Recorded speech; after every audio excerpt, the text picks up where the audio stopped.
प्यारे दोस्तों, आज मैं आपके लिए लेकर आया हूँ एक मोस्ट इम्पोर्टेंट इंग्लिश का मॉडल पेपर।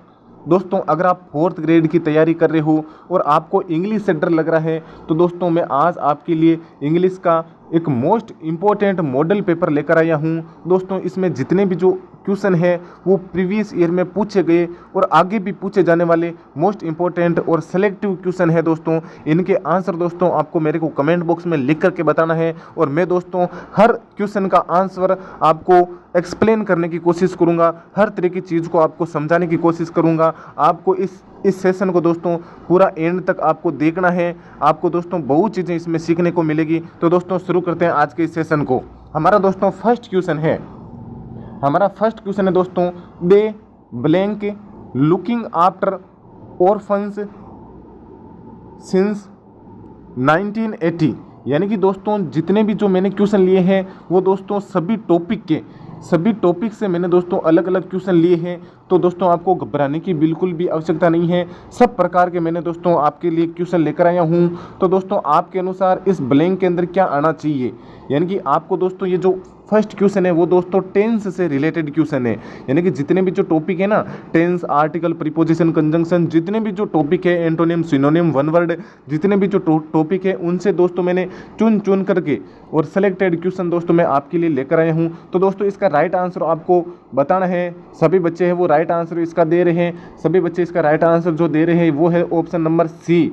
यानी कि सबसे पहले दोस्तों आपको सेंटेंस को पढ़ना है और सेंटेंस को पढ़ने के बाद में इस सेंटेंस का दोस्तों आपको अर्थ निकालना है कि ये सेंटेंस किस टेंस का है। तो दोस्तों जब आप इस सेंटेंस को पढ़ते हो तो आपको दोस्तों यहाँ पर नज़र आ रहा है सिंस और फॉर दोस्तों जो परफेक्ट कॉन्टिन्यूस टेंस होते हैं उनमें सिंस और फॉर का प्रयोग किया जाता है। तो दोस्तों ये परफेक्ट कॉन्टिन्यूस टेंस है और वो भी प्रेजेंट परफेक्ट कॉन्टिन्यूस। तो यहाँ पर इसका राइट आंसर हो जाएगा have been. They have been looking after orphans since 1980। यानी कि वे लोग हैं जो ऑर्फन्स होते हैं ना, ऑर्फन्स का मतलब होता है अनाथ। यानी कि वे लोग 1980 से जो अनाथ बच्चे होते हैं उनकी लुकिंग आफ्टर कर रहे हैं, उनकी देखभाल कर रहे हैं। तो ये दोस्तों प्रेजेंट परफेक्ट कॉन्टिन्यूस का सेंटेंस है और इसका राइट आंसर होगा हैव बीन, क्योंकि प्रेजेंट परफेक्ट कॉन्टिन्यूस में सब्जेक्ट प्लस हैज या हैव प्लस वर्ब की first form plus ING plus और ऑब्जेक्ट आता है। तो ये दोस्तों इसका राइट आंसर होने वाला है। आशा करता हूँ कि दोस्तों ये चीज़ आपके समझ में आई होगी। सबसे पहले दोस्तों आपको सेंटेंस को पकड़ना है, उसको पहचानना है कि वो किस टेंस का सेंटेंस है और फिर आपको दोस्तों उसका लॉजिकल राइट आंसर देने की कोशिश करना है। हमारा नेक्स्ट क्वेश्चन लेते हैं दोस्तों। बहुत दोस्तों सेलेक्टिव क्वेश्चन है, बहुत इंपॉर्टेंट क्वेश्चन है। आपको दोस्तों मेरे साथ में पार्टिसिपेट करना है, हर चीज़ का दोस्तों आपको आंसर लिखने की कोशिश करना है। नेक्स्ट क्वेश्चन है दोस्तों, the architect is building the apartment. ये दोस्तों पैसिव वॉइस जो वॉइस है ना उसका सेंटेंस है। यानी कि दोस्तों ये एक्टिव सेंटेंस है। इस एक्टिव सेंटेंस को दोस्तों आपको चेंज करना है पैसिव में। तो दोस्तों इसका राइट आंसर क्या होने वाला है, यानी कि ये सेंटेंस कह रहा है कि जो आर्किटेक्ट है ना, आर्किटेक्ट का मतलब होता है काम करने वाला, बिल्डिंग का मतलब है बना रहा है, अपार्टमेंट का मतलब है कोई भवन, है ना। जो आर्किटेक्ट है, जो कलाकार है, वो एक अपार्टमेंट को बना रहा है। तो पैसिव यानी कि एक्टिव से पैसिव बदलने के लिए दोस्तों आपको पता होना चाहिए कि ये जो सेंटेंस है वो किस टेंस का है, यानी कि ये किस टेंस से रिलेटेड सेंटेंस है। तो दोस्तों मैं आशा करता हूँ कि आपको ये पता चल गया होगा कि ये प्रेजेंट कॉन्टिन्यूस टेंस है। कौन सा टेंस है? प्रेजेंट कॉन्टिन्यूस टेंस है। और प्रेजेंट कॉन्टिन्यूस टेंस दोस्तों आपको पता है ये किस प्रकार चेंज होता है दोस्तों। इसमें सब्जेक्ट को ऑब्जेक्ट बनाना होता है और ऑब्जेक्ट को सब्जेक्ट बनाना होता है। तो यहाँ पर दोस्तों ये सब्जेक्ट है आर्किटेक्ट और ऑब्जेक्ट है दोस्तों अपार्टमेंट। तो इस अपार्टमेंट को दोस्तों आपको आगे लेकर आना होगा। क्या इसका राइट आंसर क्या होने वाला है दोस्तों? अगर इसके राइट आंसर की बात करें तो इसका राइट आंसर होने वाला है दोस्तों option number D, the apartment is being built by the architect. The apartment is being built by the architect. यानी कि आर्किटेक्ट बिल्डिंग को बना रहा है या आर्किटेक्ट घर को बना रहा है या घर आर्किटेक्ट के द्वारा बनाया जा रहा है। इस प्रकार से इसको आप हिंदी में बोलोगे, आर्किटेक्ट घर को बना रहा है या घर आर्किटेक्ट के द्वारा बनाया जा रहा है। यानी कि ये ऑब्जेक्ट आगे आ जाएगा और इज का इज आ गया वापस और एक नई वर्ब की फॉर्म आएगी बीइंग, वो आएगी इस मेन वर्ब के अनुसार। मेन वर्ब में आईएनजी लगा हुआ है तो बी की आईएनजी फॉर्म आएगी बीइंग, फिर जो मेन वर्ब होती है ना उसकी दोस्तों आप लिख देते हो वर्ब की थर्ड फॉर्म, है ना, तो ये आ जाएगा थर्ड फॉर्म विल्ट। फिर आपके पास में जो सब्जेक्ट होता है ना उसको दोस्तों आप बाई लगा करके उस सब्जेक्ट को आप ऑब्जेक्ट बना देते हो। तो इस प्रकार दोस्तों ये सेंटेंस है चेंज हो जाएगा। यानी कि जो कॉन्टिन्यूस टेंस होते हैं ना, जितने भी जो कॉन्टिन्यूस टेंस होते हैं उनमें दोस्तों आपको बीइंग लगाना होता है, क्योंकि कॉन्टिन्यूस जो टेंस होते हैं उनमें आईएनजी लगा होता है, और आईएनजी दोस्तों बीइंग से सेटिस्फाई हो जाएगा, क्योंकि बी की आईएनजी फॉर्म बीइंग होती है ना। अगर दोस्तों आपको एक्टिव पैसिव नहीं आते हैं तो कमेंट बॉक्स में लिख करके बता देना। मैं दोस्तों बहुत ही शानदार शॉर्ट ट्रिक से आपकी दोस्तों जितनी भी समस्या है ना वो दोस्तों समाधान कर दूंगा, क्योंकि दोस्तों मैं आपको क्वेश्चन बता रहा हूं तो मैं आपका ज़्यादा टाइम नहीं लूँगा। तो इसका right answer option number D होने वाला है।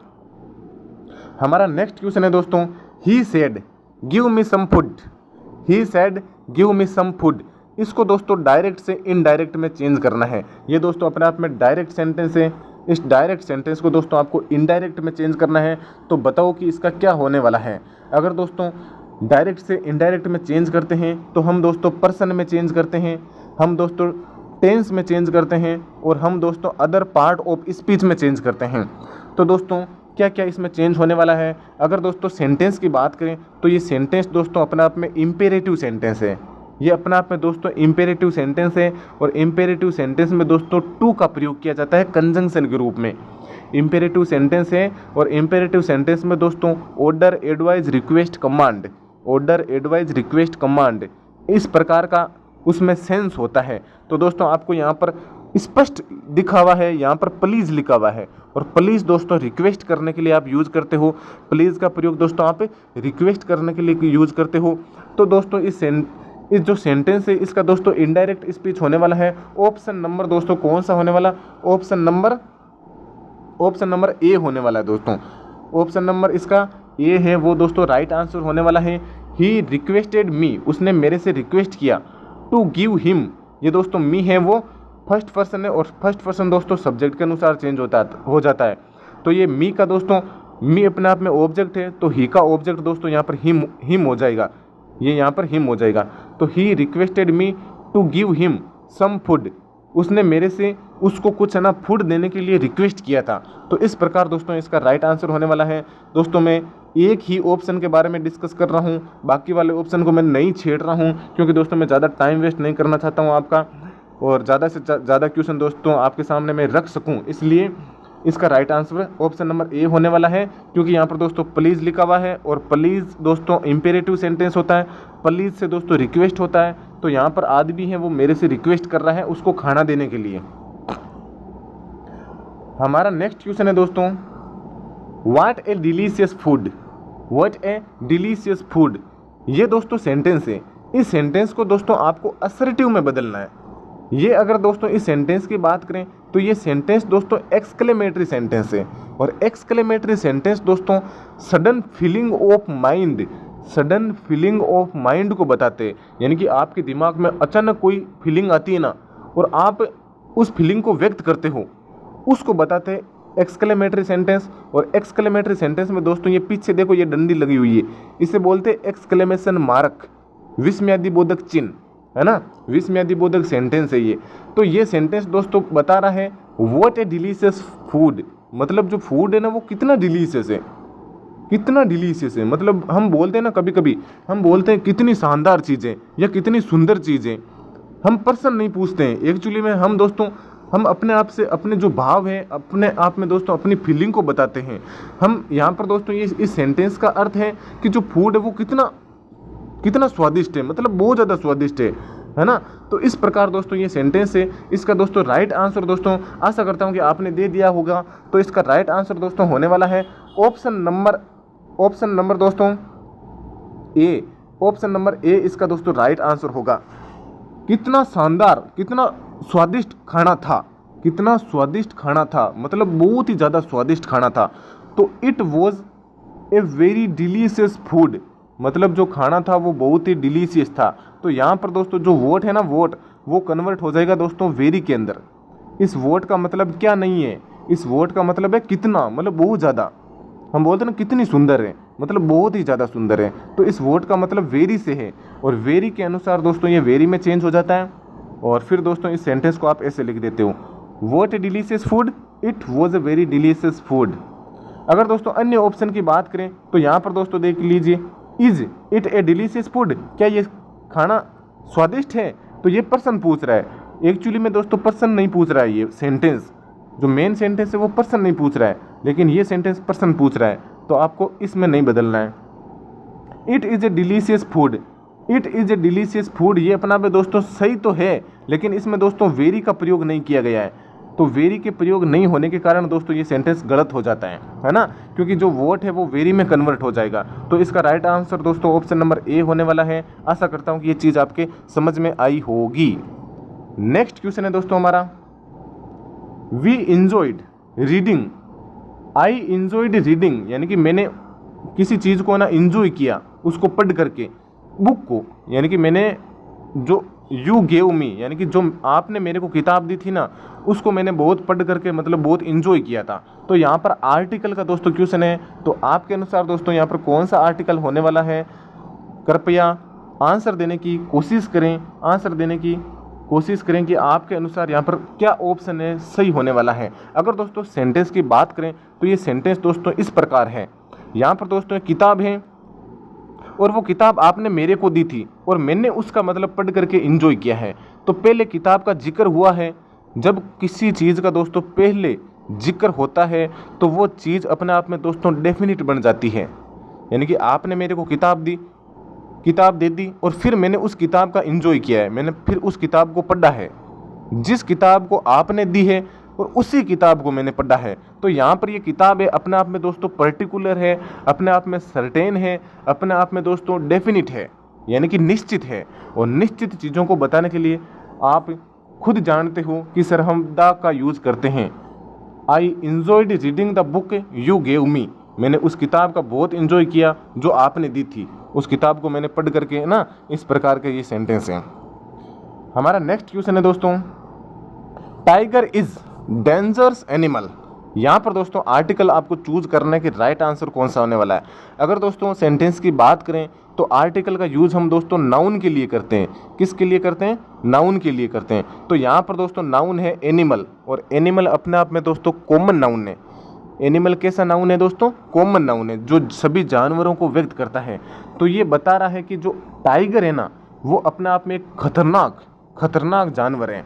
तो यहाँ पर दोस्तों राइट आंसर होने वाला है option number B, tiger is a dangerous animal. Tiger is a dangerous animal. तो इस प्रकार दोस्तों इसका ऑप्शन नंबर ए होगा, क्योंकि दोस्तों एन यहाँ पर आ नहीं सकता, क्योंकि दोस्तों जो आर्टिकल है वो आता तो नाउन के अनुसार है, लेकिन दोस्तों ये यूज़ होता है इसकी साउंड पर डिपेंड करता है, यानी कि जो इसके जो जस्ट बाद में जो वर्ड लिखा हुआ होता है ना, उसकी साउंड पर डिपेंड करता है। ये साउंड डी की लेगा, न कि ए की लेगा। अगर यहाँ पर डेंजरस नहीं होता ना, तो दोस्तों ऑप्शन ये एन वाला हो जाता सही। अगर यहाँ पर डेंजरस नहीं होता तो एन आ जाता, लेकिन दोस्तों यहाँ पर डेंजरस लिखा हुआ है, और डेंजरस में दोस्तों ये डी आ रहा है, और डी दोस्तों कॉन्सोनेंट है। इस कॉन्सोनेंट के कारण दोस्तों यहाँ पर ए आएगा, क्योंकि कॉन्सोनेंट के लिए आप जानते हो सर हम ए का यूज़ करते हैं। Tiger is a dangerous animal. आशा करता हूँ कि ये समझ में आई होगी। अगर नहीं आई है तो दोस्तों कमेंट में लिख देना। नेक्स्ट क्वेश्चन है दोस्तों हमारा, the frog jumped the river, यानी कि जो मेंढक था ना वो रिवर के अंदर कूद गया था। तो दोस्तों आपको ये बताना है कि ये प्रीपोजिशन का क्वेश्चन है दोस्तों। तो इसमें दोस्तों कौन सा प्रीपोजिशन है वो राइट आंसर होने वाला है। यानी कि दोस्तों एक रिवर है, एक प्यारी सी रिवर है जिसके अंदर पानी है ना, और उसके अंदर एक फ्रॉग है यहाँ पर बैठा हुआ है ना, और वो आपकी तरह दोस्तों इधर में कूद जाता है। इस फ्रॉग है, वो फ्रॉग क्या करता है, मेंढक क्या करता है, जंप कर लेता है इसके अंदर। तो यहाँ पर दोस्तों इसका राइट आंसर होने वाला ऑप्शन नंबर सी, इनटू, यानी कि जब एक वस्तु दोस्तों या एक चीज़ या एक कोई जानवर या कोई व्यक्ति एक माध्यम से दूसरे माध्यम में प्रवेश करता है, तो उसके लिए दोस्तों आप यूज करते हो into. The frog jumped into the river. इन यहाँ पर नहीं आएगा, ऑन भी यहाँ पर नहीं आएगा। बिटवीन का प्रयोग हम दोस्तों दो चीज़ों के बीच में अर्थ के लिए करते हैं, यानी कि दो व्यक्तियों या दो वस्तुओं के बीच में अगर कोई चीज़ होती है ना, उसके लिए हम बिटवीन का यूज करते हैं। ऑन का मतलब होता है ऊपर, तो ये नदी के ऊपर नहीं कूदा है, ये नदी में कूद गया। इन का अर्थ दोस्तों में होता है, लेकिन जब वस्तु पहले से ही किसी वस्तु के अंदर होती है ना, जैसे ये सर्कल है, इस सर्कल के अंदर मान लो कोई चीज़ है, या कोई कमरा है, इस कमरे के अंदर मान लो कोई चीज़ पहले से ही है, तो उसके लिए आप उसकी लोकेशन को, उसके प्लेस को दर्शाने के लिए दोस्तों आप इन यूज़ करते हो। लेकिन यहाँ पर दोस्तों मोमेंट हो रहा है, मोमेंट दोस्तों एक साइड से दूसरी साइड में होता है, तो दोस्तों आपको यूज़ करना है इनटू। इसका राइट आंसर इनटू होगा। ये सभी क्वेश्चन दोस्तों प्रीवियस ईयर में पूछे गए हैं, यानी कि बड़े बड़े एग्जाम में दोस्तों ये क्वेश्चन पूछे गए हैं, और आशा करता हूँ कि यही क्वेश्चन दोस्तों इसी प्रकार के रिलेटेड क्वेश्चन दोस्तों आपके भी एग्जाम में पूछे जाएंगे। तो आपको घबराने की बिल्कुल भी आवश्यकता नहीं है, आंसर देते जाना है। कौन सा टॉपिक दोस्तों आपको नहीं आता है वो कमेंट में लिखना है दोस्तों, और मैं इस पर बहुत ही दोस्तों शानदार वीडियो बनाऊँगा हर टॉपिक पर। नेक्स्ट क्वेश्चन है दोस्तों, the switch is the door, यानी कि जो स्विच है और जो डोर है उसके बीच में दोस्तों जो रिलेशन बताने वाला शब्द है वो कौन सा है। यानी कि ये दोस्तों प्रीपोजिशन का क्वेश्चन है। क्या यहाँ पर अप आएगा, क्या यहाँ पर बाई आएगा, क्या यहाँ पर टू आएगा, क्या यहाँ पर थ्रू आएगा। तो इसका राइट आंसर होने वाला है दोस्तों by. The switch is by the door, the switch is by the door. By का मतलब होता है दोस्तों पास में, यानी कि यहाँ पर दोस्तों डोर है, दरवाज़ा है, और इसके पास में स्विच बना हुआ है। तो दोस्तों बाई का प्रयोग हम दोस्तों एक्टिव पैसिव में भी करते हैं। बाई का प्रयोग हम दोस्तों जैसे गाड़ी से जाते हैं या हम कहीं किसी साधन से जाते हैं, वहाँ पर भी दोस्तों हम बाई का प्रयोग करते हैं। इस प्रकार दोस्तों हम अलग अलग प्रीपोजिशन का प्रयोग अलग अलग सिचुएशन में करते हैं। तो यहाँ पर दोस्तों जो अर्थ है वो दरवाज़ा है और दरवाजे के पास में स्विच है, तो उस स्विच को, उसकी नियरनेस को बताने के लिए दोस्तों यहाँ पर बाई का यूज़ होगा। The switch is by the door, the switch is by the door. Next question है दोस्तों, neither he nor I there. Neither और नॉर ये दोस्तों कंजंक्शन का क्वेश्चन है। ये दोस्तों कंजंक्शन का क्वेश्चन है, नीदर और नॉर, नीदर और नॉर। तो दोस्तों नीदर और नॉर का मतलब होता है दो में से जीरो, दो में से कोई नहीं। नीदर ही ना तो वो, नॉर आई ना ही मैं। अब यहाँ पर ऑप्शन बताना दोस्तों कौन सा आएगा, फिर है देयर, यानी कि ना तो वे था वहाँ और ना ही मैं था वहाँ। मतलब हम दोनों में से वहाँ पर कोई नहीं था, है ना, हम दोनों में से वहाँ पर कोई नहीं था। तो इस सेंस में दोस्तों आपको यहाँ पर जो खाली जगह हैं वो दोस्तों हमेशा ध्यान रखना है कि जो ब्लैंक है ना, इसमें दोस्तों जो खाली जगह हैं यहाँ पर जो दोस्तों वर्ब आएगी वो आएगी इस आई के अनुसार, और इस आई के अनुसार आएगी, क्योंकि दोस्तों ये अपने आप में इस प्रकार की स्ट्रक्चर है ना। यहाँ पर नीदर लिखा हुआ है, फिर ही लिखा हुआ है, यहाँ पर नोर लिखा हुआ है, फिर आई लिखा हुआ है। तो यहाँ पर दोस्तों जो वर्ब आएगी वो आई के अनुसार आएगी। ये अपने आप में दोस्तों एक सिंगुलर सेंटेंस है, क्योंकि दोस्तों दो में से कोई नहीं है ना। दो में से जब बात हो रही है किसी की नहीं, मतलब दो में से कोई नहीं है, वहाँ पर कोई नहीं था, तो अपने आप में सिंगुलर की बात हो रही है ना। जब कोई नहीं है तो उसे हम प्लूरल बोल नहीं सकते, तो वो अपने आप में सिंगुलर होगा। और वर्ब आएगी दोस्तों इसके अनुसार, आई के अनुसार। यहाँ पर जो भी सब्जेक्ट आएगा ना इस नोर के बाद में, उसके अनुसार दोस्तों यहाँ पर वर्ब आएगी। तो आई के अनुसार आर आ नहीं सकता, आई के अनुसार वर आ नहीं सकता, आई के अनुसार इज आ नहीं सकता, तो आई के अनुसार आएगा दोस्तों was. Neither he nor I was there, ना तो वो था वहाँ और ना ही मैं था वहाँ, है ना। इस प्रकार इसका दोस्तों राइट आंसर होने वाला वॉज। हमेशा ध्यान रखना है दोस्तों, नीदर नोर इधर और, इनमें दोस्तों जो वर्ब आती है वो नियरेस्ट ऑफ द वर्ब, यानी कि जो वर्ब के पास में होता है ना सब्जेक्ट, उस सब्जेक्ट के अनुसार यहाँ पर दोस्तों वर्ब आती है। ओके, हमारा नेक्स्ट क्वेश्चन है दोस्तों बहुत ही इंपॉर्टेंट क्वेश्चन है। आज इस मौसम का सबसे गर्म दिन है। मान लो मौसम है 40 दिन का या 30 दिन का, इस मौसम के जितने भी दिन है ना, उनमें से एक दिन है ना वो है आज का दिन, और वो है दोस्तों बहुत ही गर्म दिन। तो आपको दोस्तों यहाँ पर पता चल गया होगा इस स्ट्रक्चर को देखते हुए कि यहाँ पर जो डिग्री यूज हो रही है वो हो रही है सुपरलेटिव, यानी कि 40 दिनों में से एक दिन है वो बहुत ही गर्म दिन है। तो इसका दोस्तों राइट आंसर होने वाला सुपरलेटिव डिग्री वाला सेंटेंस है ना, वो इसका राइट आंसर होने वाला है। आपको पता है कि सर जो सुपरलेटिव डिग्री होती है वो हॉट की होती है, हॉटेस्ट, और सुपरलेटिव डिग्री के पहले सर हम यूज करते हैं द का प्रयोग। हम सर किसका यूज करते हैं? द का करते हैं। तो यहाँ पर today is the hottest day, of the season. Today is the hottest day of the season. तो दोस्तों मेरे अनुसार और आपके अनुसार इसका राइट आंसर होने वाला है दोस्तों ऑप्शन नंबर बी। टुडे का मतलब आज, is the hottest day of the season. ये दोस्तों बहुत ही इंपॉर्टेंट क्वेश्चन है, इसका हिंदी का इंग्लिश कन्वर्जन है, ट्रांसलेशन है ना। Today is the hottest day of the season. तो इन चीज़ों को दोस्तों आपको अच्छी तरीके से समझना है, क्योंकि दोस्तों ये जो जितने भी सेंटेंस लिखे हुए ना, वो हमें ऐसे, अगर आप ऐसे पढ़ोगे ना इनको, तो आपको सभी सेंटेंस सही लगेंगे, लेकिन दोस्तों एक्चुअली में ये सेंटेंस गलत है सभी। ये एक ही सेंटेंस सही है इनमें से दोस्तों। Today the hottest day. अब आप बोलोगे सर यहाँ पर भी हॉटेस्ट लिखा हुआ है, द लिखा हुआ है, लेकिन इज यहाँ पर लिखा हुआ ही नहीं है, यानी कि यहाँ पर कोई टेंस नहीं है। टेंस के बिना दोस्तों सेंटेंस नहीं आएगा ना। तो इस प्रकार दोस्तों इसका right answer option number B होगा। हमारा नेक्स्ट क्वेश्चन है दोस्तों ऑफिशियल ग्लोसरी का। दोस्तों यहाँ पर क्वेश्चन दिया गया है, ऑफिशियल ग्लोसरी दोस्तों पारिभाषिक शब्दावली होती है। ऑफिशियल ग्लोसरी से रिलेटेड दोस्तों हर एग्जाम में क्वेश्चन पूछे जाते हैं, और हर एग्जाम में बच्चों के क्वेश्चन गलत होते हैं, क्योंकि पारिभाषिक शब्दावली दोस्तों बहुत ही डिफिकल्ट होती है। और पारिभाषिक शब्दावली पर दोस्तों मैं एक शानदार वीडियो लाने वाला हूँ आपके लिए। तो दोस्तों इसका राइट आंसर क्या होने वाला है वो आप बताने की कोशिश करिए।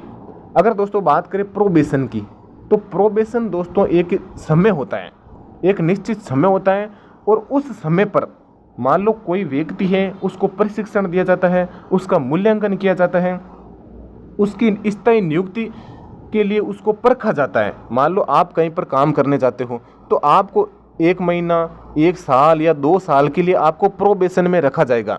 और प्रोबेशन का मतलब होता है आपकी है ना, आपको चेक किया जा रहा है, आपको स्थायी नियुक्ति से पहले आपको चेक किया जा रहा है कि आप ना, आप मतलब किसी काम के लायक हो या नहीं हो। तो जब आपका व्यवहार है, आपका मूल्यांकन है, उसका परीक्षण किया जाता है, तो उसे बोलते हैं दोस्तों प्रोबेशन। और प्रोबेशन का दोस्तों जो लॉजिकल है, जो हिंदी में दोस्तों जो शब्द है, वो है दोस्तों प्रीवीक्षा। प्रीवीक्षा इसका दोस्तों राइट आंसर होने वाला है। प्रोबेशन का मतलब होता है प्रीवीक्षा, है ना। जैसे हम बोलते हैं ना प्रोबेशन पीरियड, तो उस प्रोबेशन का अर्थ होता है प्रीवीक्षा। और प्रीवीक्षा का मतलब होता है आपकी चेकिंग की जा रही है, आपके व्यवहार का मूल्यांकन किया जा रहा है कि आप ना किसी काम के लिए लायक है या नहीं है। तो ये होता है दोस्तों प्रोबेशन का हिंदी समकक्ष शब्द। आशा करता हूँ कि ये चीज़ समझ में आई है। अगर नहीं आई है तो दोस्तों कमेंट में लिख देना। बहुत ही शानदार, बहुत ही ज़बरदस्त दोस्तों वीडियो इस पर मैं लेकर आने वाला हूँ जल्द ही। हमारा नेक्स्ट क्वेश्चन दोस्तों सिनोनिम का है। सिनोनिम से रिलेटेड आपको पता है कि क्वेश्चन आते हैं और गलत भी होते हैं, क्योंकि सिनोनिम, एंटोनिम ये सब शब्द हमें रटने पड़ते हैं। क्वेश्चन है दोस्तों हमारा is to burn. Is to burn, is to burn का आपको बताना है सिनोनिम। सर हमें पहले बता दो कि इज टू बर्न का मतलब क्या होता है। हाँ दोस्त, मैं यहाँ पर तो आपको बता दूंगा कि इज टू बर्न का मतलब क्या होता है, लेकिन वहाँ पर दोस्तों आपको कोई नहीं बताएगा, वहाँ पर आपको याद करके ही जाना पड़ेगा।